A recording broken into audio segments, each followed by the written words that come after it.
Conoce la fascinante historia de personas como tú, como yo, que vivieron al estilo de Jesús y transformaron sus vidas.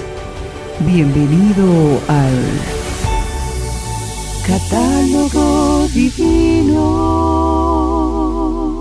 Cuarta temporada.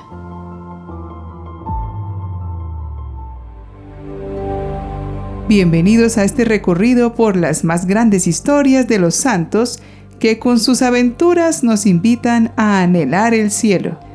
Es el Catálogo Divino, donde conocemos la vida de los grandes seguidores de Jesucristo. En este día 13 de febrero hay muchos santos que nos animan a mantenernos firmes en nuestra fe. Algunos de ellos son San Martiniano, eremita; San Cástor de Aquitania, presbítero y eremita; San Benigno, presbítero y mártir; San Esteban de León, obispo; San Esteban de Rieti, abad; San Cosberto, obispo; San Guimera o Gimer, obispo; San Pulcrán, obispo; San Gilberto de Meaux, obispo; San Pablo Liu Hansu, obispo; San Pablo Le Van Loc, mártir; Santas Fusca y Maura, mártires; Beato Jordán de Sajonia, presbítero religioso; Beata Cristina de Spoleto, viuda; y la Beata Eustoquia Bellini de Padua, virgen. Hoy nos sorprende un religioso apasionado por evangelizar, que fue el sucesor de Santo Domingo como maestro de la orden o superior general de los dominicos. Dicen que su paso por las universidades, cuando hablaba a los jóvenes, despertó tantas vocaciones a la vida consagrada que se calcula motivó a 1000 nuevos integrantes para su comunidad. Él es el Beato Jordán de Sajonia. Jordán nació en Burgberg, Alemania, entre los años 1175 y 1185. Era hijo de los condes de Eberstein.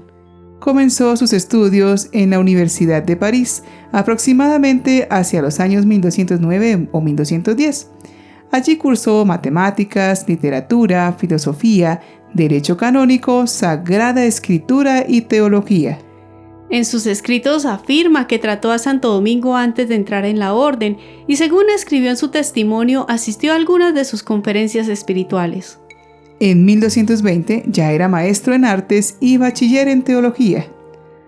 Pronto se convenció de que la nueva orden coincidía en todo con el camino de renovación cristiana que él mismo había ideado en sus frecuentes reflexiones.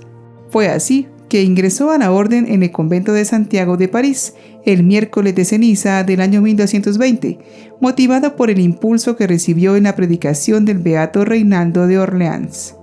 Al año siguiente se llevó a cabo el capítulo general que tuvo lugar en Bolonia, encabezado por Santo Domingo. Allí le encomendaron a Jordán la enseñanza de la Sagrada Escritura a los frailes de París. Fue un profundo conocedor del Evangelio de San Lucas y sus cartas espirituales son un gran legado místico. En esta ocasión se organizó la orden por provincias, quedando Jordán encargado de la provincia de Lombardía. A ella le dedicó todo el empeño hasta mayo de 1222, cuando fue a París para participar en el tercer capítulo general.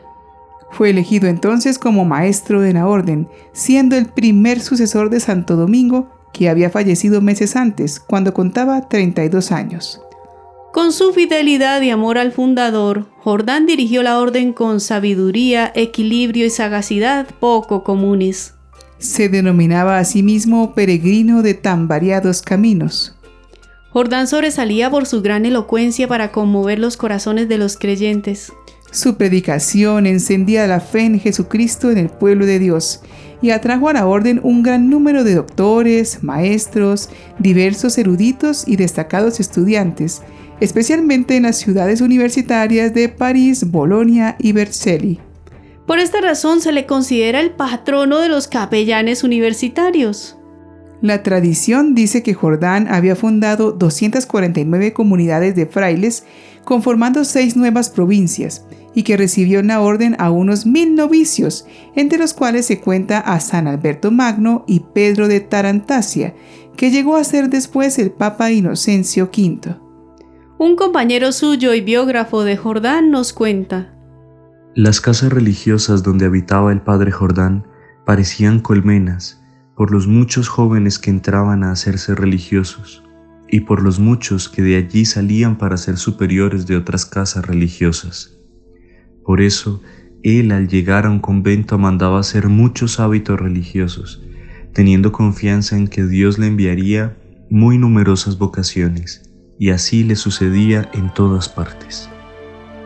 También despertó vocaciones entre los hijos de los campesinos y los obreros, a los que apoyaba con paciente confianza en su formación y que más tarde fueron grandes predicadores también.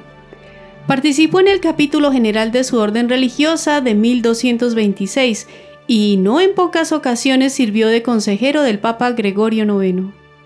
A Jordán de Sajonia se debe la primera biografía de Santo Domingo y el primer relato de los comienzos de la orden, donde registró datos biográficos, líneas esenciales y rasgos característicos de Santo Domingo.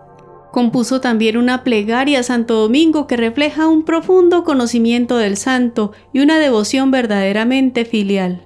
Se cuenta que en el año 1223 había instituido el rezo de la Salve Regina después de la oración de completas, que más tarde se haría extensivo a toda la iglesia.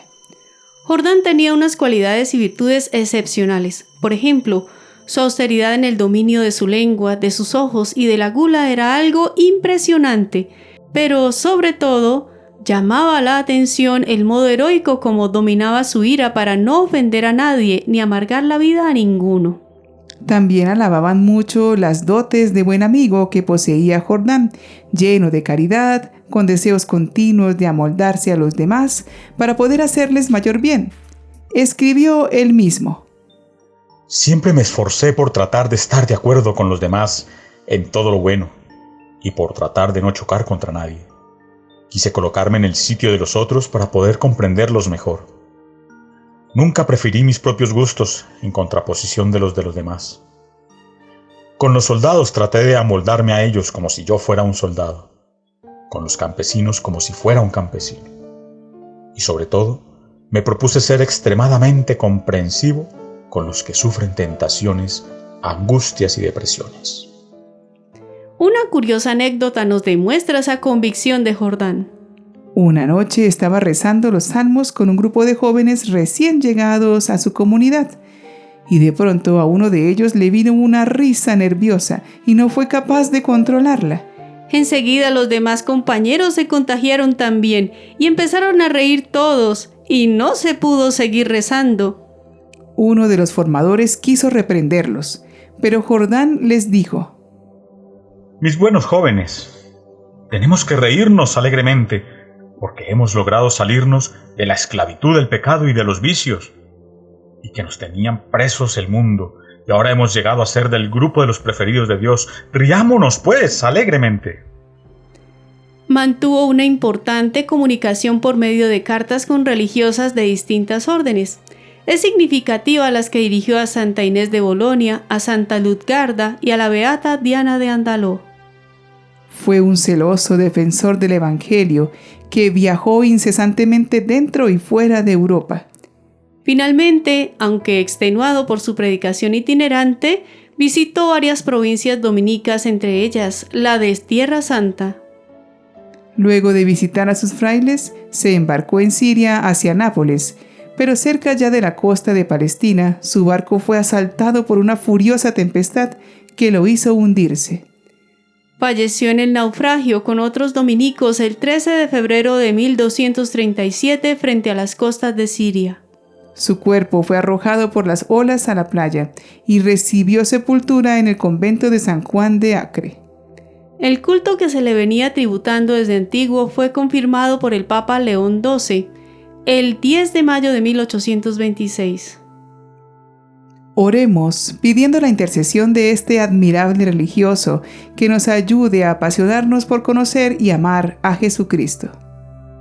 Oh Dios, que hiciste insigne al beato Jordán por el amor a las almas, concédenos por sus méritos y ejemplo, anunciar fielmente el camino de la salvación y contribuir con igual celo a la expansión del reino de Cristo. Por nuestro Señor Jesucristo. Amén. Santo Domingo y el Beato Jordán se esmeraron en concentrar sus energías en hablar con Dios o hablar de Dios. En la vida cotidiana, hablar con Dios pudiera parecer lejano a las realidades humanas que nos aquejan y nos preocupan. Pero estos santos tan humanos y al mismo tiempo tan espirituales nos ayudan a descubrir que solo hablando con Dios es como podemos comprender las complejidades y pequeñeces de nuestra propia vida con una claridad que solo el Señor nos ayuda sabiamente a poner en orden. Si acogiéramos con docilidad la invitación a Dios a pedir su consejo para tomar nuestras decisiones, ciertamente nuestra vida sería iluminada por su paz y con un mejor desarrollo personal para nosotros. Al ver los buenos resultados de obedecer al Señor, hablar de Dios a los demás relatando esas maravillas sería todo un placer y una bendición. Beato Jordán de Sajonia, ruega por nosotros.